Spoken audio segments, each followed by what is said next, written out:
Pag-ingog ay sa inyong putahan yung ngalan ngayon, ano na-set ninyo ang inyong posisyon. Okay? So, all officer, ato kamot, asa na ba yun? Right hand. So, yun na yung siya. Di ba traditional na siya?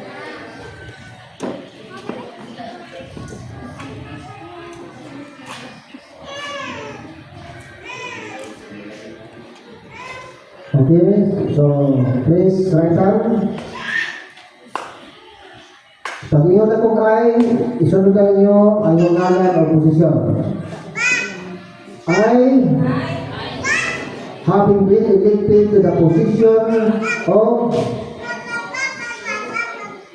Pagkapatan, Sinundian Petitioners, do hereby solemnly swear that I will faithfully discharge to the best of my ability the duties of my present position and of all others with the aim of furthering the church that I will actively participate and support church program and activity and to conduct myself in a manner of befitting and good and responsible church officer so as to bring honor and glory to God, to be a good service to the ministry that I will impose this obligation upon myself voluntarily without mental reservation.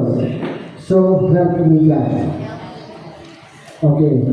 So, congratulations sa inyo ha sa atong mga newly elected for 2026 doon sa atong pagkatapatan. So, congratulations.